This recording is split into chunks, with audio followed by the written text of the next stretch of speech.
It all started when my mom met my dad, and they fell in love, and they had me. Hi, I'm Ryan, and my life, it's kind of crazy. Well, I am not Ryan, but I am Shelby Ritchie. Welcome back to Wicked Out Loud. So today's video, it's a little raw. And I got my notes so I don't forget anything, because this subject, I don't want to miss out on anything, just in case it can help somebody that is watching who doesn't, well, for one, who doesn't know they have vascular Ehlers-Danlos or EDS in general, or they do have it and something that they can relate to. So I'm going to take you through my childhood, my teen years, and then to my present. So, oh my goodness. So I was led to tell my story through prayer. I woke up one night and I was like, I need to tell my story. I need to tell my story. Like, God was just telling me, get your story out there, Shelby. Like, this is why you're doing this. Like, yes, fun, wigs, makeup, whatever.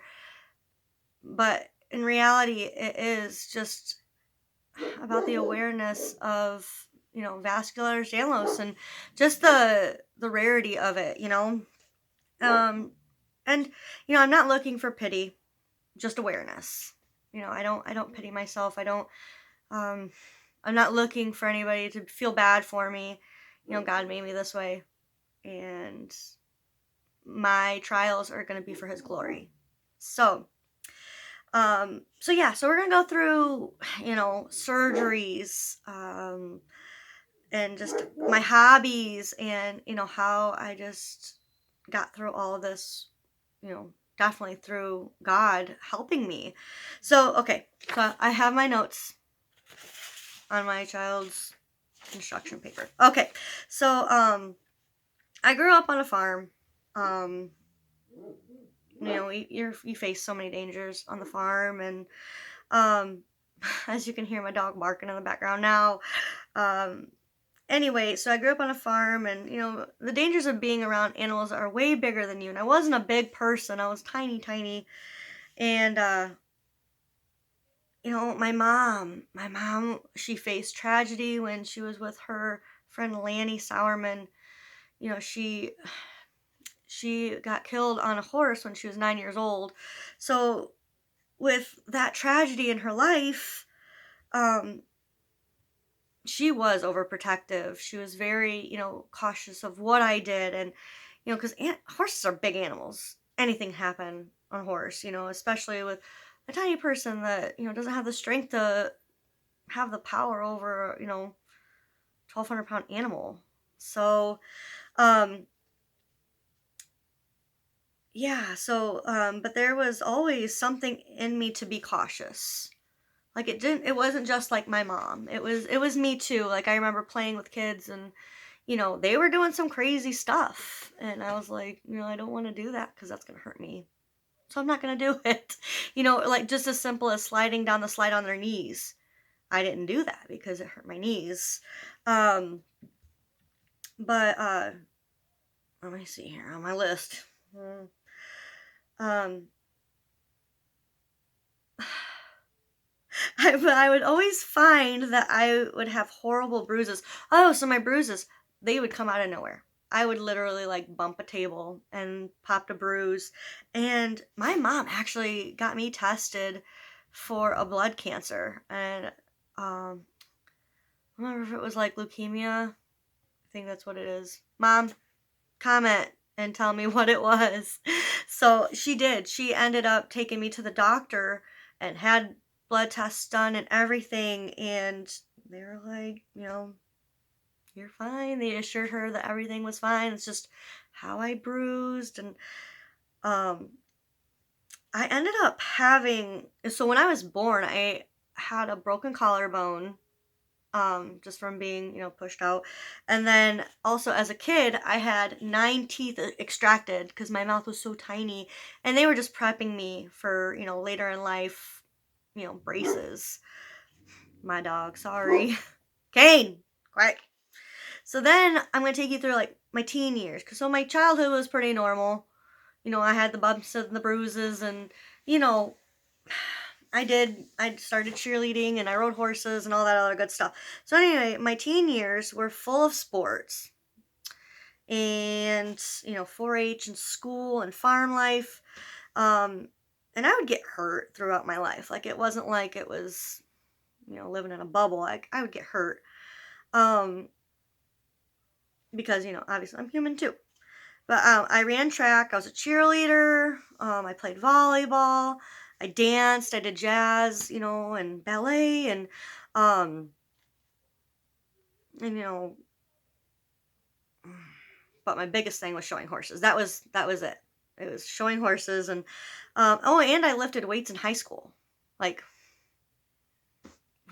And anybody who knows, like, if you have vascular Ehlers-Danlos syndrome or any kind of, the EDS types, you are not supposed to pick up heavy things like that. Like, I cannot believe my body had adjusted to it and just kind of went through it. But anyway, so, and I had gotten into a car accident and I had internal bleeding and they had no idea where it was coming from. And then all of a sudden, I didn't have it anymore. So then they wrote that off too. That was totally fine. And then I had knee surgery. I was running track. And I was doing my super loop around the school. And I stepped off the curb wrong. And some sounds so simple. I was so embarrassed, like, when I did it. Because I'm like, I wanted a cool story. I didn't just step off a curb. No, my body was just telling me, like, girl, you got something wrong with you. You stepped off a curb and you tore your meniscus and your MCL. You have to have surgery. So I was laying on the cold cement and the superintendent came out and picked me up, called my mom. My mom drove up there super fast, got me to the hospital, whatever. Had my surgery and it was fine. We were good. And then I had, my wisdom teeth extracted, they had cut them out. That was fine too. And then I got married to my high school sweetheart, Logan. Oh, I love him. And I was born to be that man's wife and to have his children. Like, no, I was. So we were boyfriend and girlfriend for 3 years. And so then we were 19. He proposed Christmas Day, 2009. And, got married. We got married in August 21st, 2010. And I was so excited just to start a family and have babies and all the good things. And a year went by and I wasn't getting pregnant. Doctor, I went to my OB/GYN and they were like, you have polycystic ovarian syndrome. You can't, you won't be able to have kids. That broke me. It broke me. I was depressed and sad. Sorry, mad.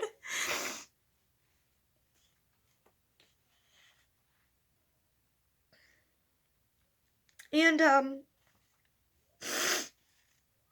just prayed God would just, sorry. I just prayed that God would just give me a baby. That, he would bless me and Logan with a child. And anyway, he put in my head to go to an actual fertility clinic. And so I did. I went to the fertility clinic up in Kalamazoo. Let me pull up my page here so I don't forget anything important. And 3 months later, after taking their fertility meds, their medication, I had to do a shot in my belly, and I had to take a pill. And 3 months later, I got pregnant, and that was my son Liam. Our baby boy was gonna be born in December, and emotional. Okay. Anyway, so that was our Liam. Pregnancy was great. I loved being pregnant, just everything about it. I was barely sick. I maybe had thrown up maybe 3 or 4 times, and you know, and it was not bad at all. But he came a week early. You know, my water broke, and everything was going right, and we get to the hospital, and I wasn't dilating, so they gave me Pitocin, and that stuff is from the devil. Let me tell you. Oh my word, it was horrible. So they put me into hard labor right away, and I wasn't dilating past a 3. So I'm trying to push this baby out, and I can't. I cannot push this baby out. And it ended up being an emergency C-section. And so then Liam was sick. I was sick. Logan was, running back and forth to the NICU and then my floor so that we could get better. And it was just a rough start. And then a week later, we got to go home. And 5 days after that, Logan was checking my incision to make sure everything was looking good. And it was not good. I had a bad infection just coming out of my body. And like I said, it is raw, guys. Sorry if there's any TMI stuff. But, it was horrible. It was bad. I was super sick nursing a new baby. And it was just painful. And it was bad. It was just bad. Then while they're in here doing this, they found a hole in my left ventricle in my heart. So I'm there for an infection in my incision, and they find a tear in my left ventricle. So that's another thing. We didn't know if it was from that car accident that I had, in my teen years or what. But anyways, so then we go back for ultrasounds on my heart after I'd gotten out of the hospital. They couldn't find it. What an answered prayer. They couldn't even find this tear that they were so worried about. And so then, Liam's 1 year old and he needs a sibling. So we go back. Hold on. Sorry about that. My daughter needed me. So anyway, you guys kind of know the end of the story about my kids. But anyway, I'm going to go through it. Let me see. I left. Hold on. Sorry about that, guys. Anyway, I'm going to go through my kids. So Liam needs a sibling. So we decided to do the fertility medicine again. And this time, it took a lot longer. It took 9 months to get pregnant with Sawyer. And he was born May 23rd, 2015. And there was our Sawyer Joe. He was our little JoJo. But after that, because I had gestational diabetes with him. And then I learned about this lifestyle called the Trim Healthy Mama. I swear by it. It works. I mean, don't look at me now because I'm a little chubby. But I lost over 31 pounds, and I was looking good. Okay? I felt good. My hair, so I didn't wear wigs then. My hair was just beautiful, and it was thick, and it was just, it was this really nice, healthy hair. And, we had such a good life with our 2 boys, and it was Sawyer's first birthday, and, he's 1. We were all celebrating, and my grandma comes up to me, and she's like, Shelby, you look so good. You look so, your skin looks good. I'm like, oh, thank you, and, are you pregnant? What? Am I pregnant? No, Grandma, I'm not pregnant. I would know, my body just, I can't do that on my own. I need medicine for that. Oh, okay, so there went that. Logan and I walk into Meijer, okay, a couple days later, and I walk right through the door, and I can smell the lobsters clear from the back. I was going to lose it. I was like, whoa, maybe she was right, And Logan was like, go get a test right now. Okay, so I go get a test, and so then the next morning I take it. Logan had left that morning to go deliver a cake for his mom. His mom was a cake decorator, and so this cake was for a guy for his work, or at his work. Anyway, so he was gone. I took the test, and lo and behold, the brightest stinking pink lines I'd ever seen. I was like, oh my goodness. I was so excited. It was, my body was finally like, oh, do you get it? You don't need medicine for this. Your body can just do this. So, there we go. So then Clara was due in December, but she was born at 36 and a half weeks. And Sawyer was also born. He was born at 37 weeks. So he came a lot earlier. My water broke. And then so with Clara, she was 36 and a half weeks. And get this. So I went to my ultrasound after finding out I'm pregnant, and they're like, when was your expected conception date? And I'm like, I don't know, because I was already nursing. I was nursing Sawyer still. He wasn't even, he was just turned 1 year old. And I'm like, I don't know. They're like, okay, we'll do an ultrasound. And so they did an ultrasound. And guess what? I was in my second trimester with this baby. Well, who doesn't know that they're pregnant? I didn't. I did not know I was pregnant. So Clara turns 1. And my grandma comes back up to me again and she says, "Oh, Shelby, you look so good." I'm like, "Thank you. Thank you. Are you pregnant again?"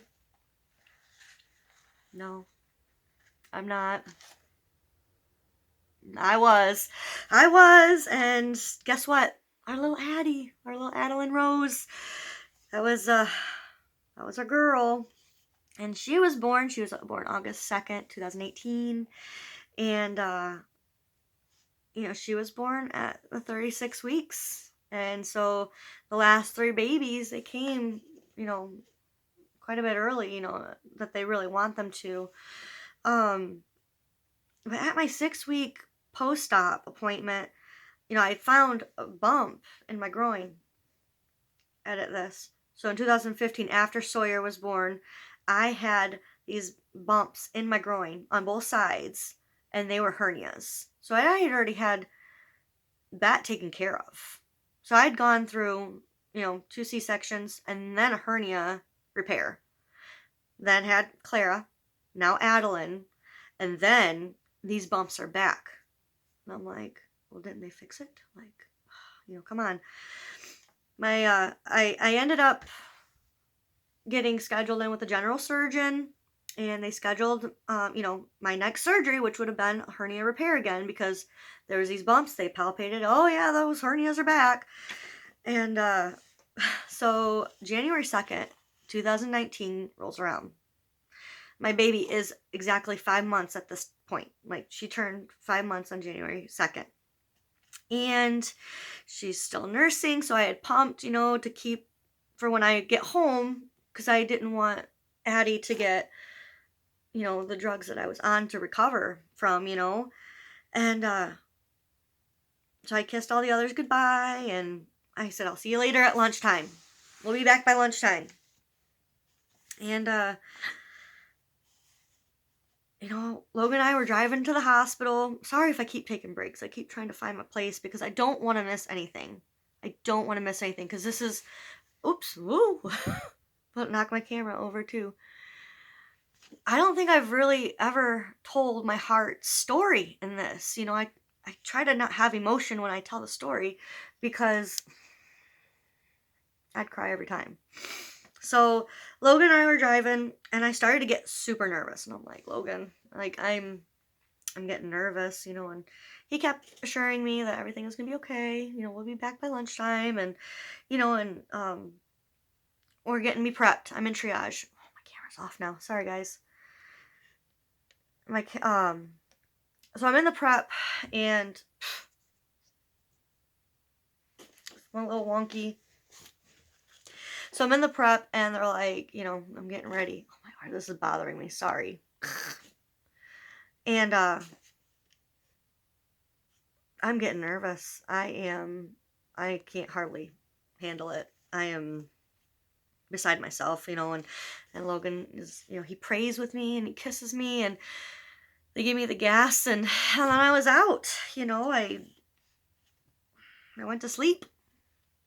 This is gonna drive me absolutely bonkers. Sorry. Okay. But when I became, when my mind started coming back, it was like I was in some place black. Like there was no color. It was just like it was like this. Like I couldn't see. It was completely black, pitch black. Like, and I thought I was like, oh, am I dreaming? You know, and I mean I'm not awake. I can't see myself or anything. I was, you know, it was just black. Only in my thoughts I was like, you know, am I dreaming? You know, did I have my surgery? Did I die? I couldn't have died. I thought in my head, because I'm like thinking, I'm like, no, I couldn't have died because I'd be in heaven. There's no light anywhere. Literally no light at all. And that's when I heard a very familiar voice. But it was almost like movie, like off into the distance, you know, and you hear a voice calling out. But I heard it, and it was my mom, and she told me she loved me.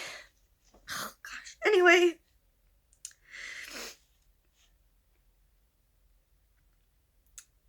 she told me she loved me. And then panic sets in. And my eyes fling open, okay? My eyes just fling open, and I can't talk. You know, they intubated me, so therefore I was, you know, this machine was breathing for me. My arms were tied down to the bed. Couldn't move because I would have been ripping that thing out. So I couldn't talk. Like, I think they had tried to use a pen in my hand, and I couldn't write very good, which I knew what I was saying in my head. I'm like, can you not read, people? Like, come on, you know? But I used my finger. So they would take their hand, and I would write each letter out. I would do each letter. And that's how I would communicate with them. You know, if I wanted mom, I'd write M-O-M, or if I wanted Logan, I'd write L-O, but, they never got that one. They never got that one. Sometimes they wouldn't even get mom. I'm like, do you guys not know what an M looks like? Anyway, so that's my own little frustrations, because, you know, you're frustrated when no one can understand you, and you can't breathe. Oh, that was a big thing. I couldn't breathe. Could not breathe, and it was so hard. Anyway, and after that, you know, they put me out to sleep because I was like, I was not supposed to be awake. And then, you know, I had tons of people come up and visit me. My mom and Logan never left. They never left. But my sister, Trista, she drove all the way from Tennessee to sit with me and take care of me. And my brothers, you know, they would, you know, I remember Weston rubbing my feet. Like, he would too. He rubbed my feet for me, and then I had okay, so what had happened during the surgery? Okay, sorry. Getting off on like this wild trail here. Okay, during surgery, they tried to go through my abdomen to go up through underneath these hernias and pull them back down and then sew them up. Well, I had 4 C-sections, so they didn't get it, you know, because they couldn't get through it. It was too tough. Went in by hand. As soon as they cut into my groin, chaos happened. So this 2 to 3 hour surgery just went up to like 8 hours plus surgery. I didn't find this out until later, but they hit an aneurysm, and it blew up. My femoral artery and my femoral vein were compromised. So they tried to fix the vein, could not fix it. It kept falling apart like wet tissue paper. With every stitch, it was just crumbling. So I have no femoral vein. So the femoral artery, they did a bypass on. And so then the other bump is still there on the other side. So to heal that huge incision, so it goes down my leg, kind of like up into like my groin, but kind of like up by the hip a little bit. And then into like the pubic area. Sorry, TMI. Sorry. But it was quite a huge scar. And to heal that in the hospital, they had a wound vac. So it was like this really thick foam, and they would press it down into the wound, tape it, and then they put a vacuum, and it would suction it. So then it created like, it would promote new skin in the wound to go up into the foam. And so every other day they would change it. So every time that new growth went up in there, they would take it off and it would rip off that new growth. So each time it just kept getting, more growth coming up. That I never want to go through that ever again. That was horrible. That was the worst pain I've ever gone through, I think. But I lost over 5 liters of blood. And then so while they were pumping it back into me, it went down my leg. So my leg was so swollen. They had thought they were going to have to cut down, like, my calf to help drain that blood on each side. And then I had 2 liters of a huge hematoma on the side. So, like, on my right side of my stomach was this 2-liter hematoma. And it was huge. It looked like I was pregnant off to the side. It was pretty bad. But anyway, and I'm not exaggerating. Like, this is completely 100% true. Like, this is, like, nobody should have made it out of that surgery. Nobody. Not even me. Like, the only reason why I made it out of that surgery is because of my Lord and Savior, Jesus Christ. He saved me through that whole time, and even when I was hurting, there was a certain peace that he gave, a comfort that I can't even describe. I could feel it in my chest, and it was just comfort. It was complete comfort. Like, Logan was there and, comforting me physically. My mom was there, comforting me physically. But inside, where I could not be comforted, God gave that comfort. He gave that comfort.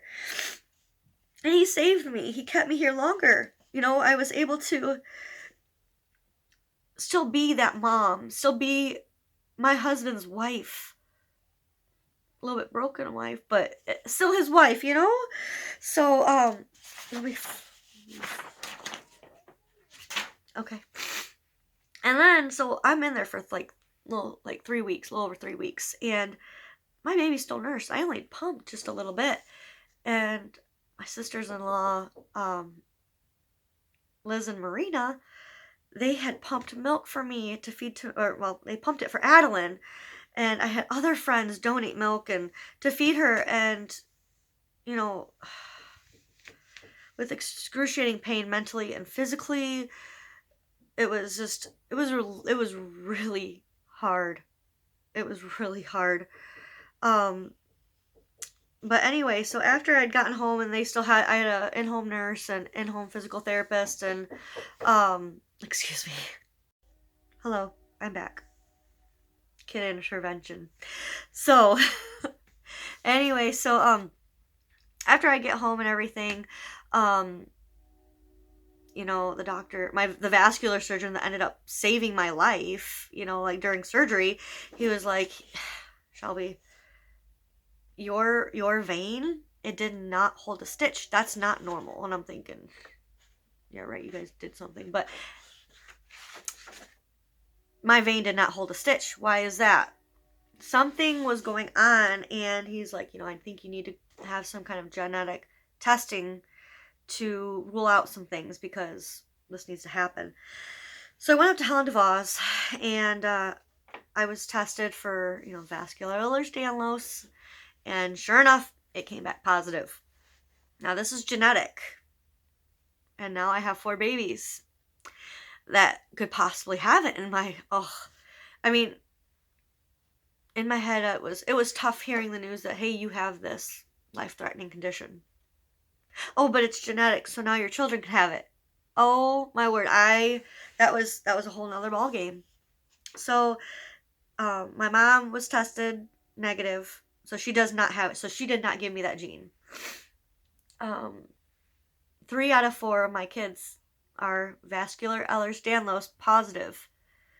So Liam, my oldest one, does not have it. But the last 3, all the 3 that came early, they indeed have vascular Ehlers-Danlos syndrome, which breaks me. It breaks me, but it's okay. God knew that this was going to happen, and we will just take each trial at a time and depend on God for it, because that's all we can do. That is all we can do. There's no cure for this. But the way we handle these things, it all plays a huge role in it. If you're just going to be, woe is me, and, just hate the world for it. Like, that's not what God wants. He wants us to show love, be a light, and give him glory for it. Okay, so if I'm hurting, guess what? God's getting the glory because I can handle it. Because he gave me the strength to do so. I do not have that kind of strength. When I am weak, he is strong. And I have a wonderful family support system in this. Sorry, this is getting really long, but guys, this is my story. This is how I found out, and I'm gonna go back through this list here. Yeah, so when I tell this story, I try not to be super emotional, because I don't want them to think that, woe is me. It's not that. It's I'm telling the story for awareness, and I don't have time to be emotional, but I am emotional about it. I still am. Here we go again. Well, like I said, this is for his glory. And, the peace and comfort that he gives is only from him. You can't get that from anywhere else. That's God's. And I know I can be goofy and silly and just carefree,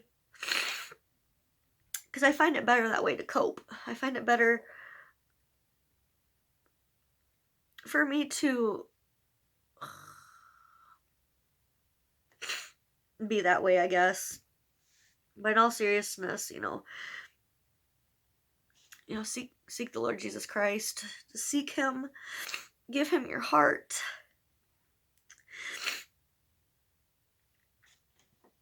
Your life may be really hard and hurtful, but that's what is so amazing.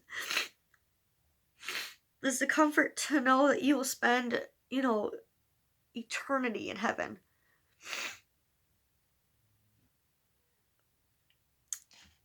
So this is how I found out that I have Vascular Ehlers-Danlos Syndrome. So tune in next time for more Vascular Ehlers-Danlos Syndrome facts, journey, however this goes. And wig, because that's why we're here. Is to learn about wigs and why we wear them, and that they're amazing and helps you feel more confident. So, credits. Thank you, Logan and Mom. My stepdad, Van, thank you so much for being there for me when you didn't have to be. Thank you to John and Christina, my wonderful in-laws, for everything that you've ever done for me. You've given me a place to live when I was sick. You've taken care of me. You've taken me to the bathroom. Embarrassing, but hey, we share lots of moments like that. My brothers and my sisters, Trista, thank you for just always being there and being just so sweet, and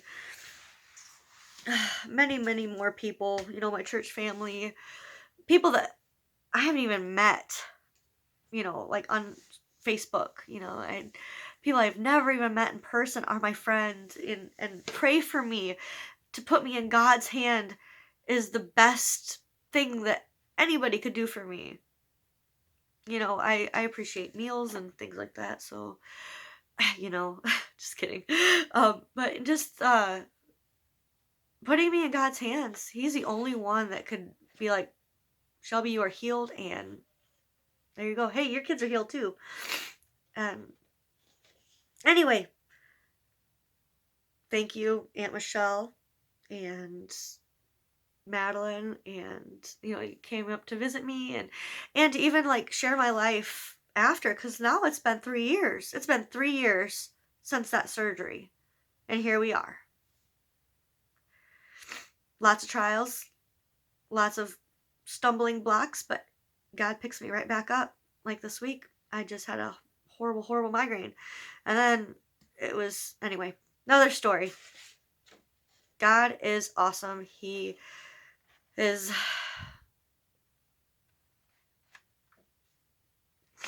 he's healed me many times. He's not done with me yet, and that's why I'm still here. So tune in next time and have a great day. Bye. Bye.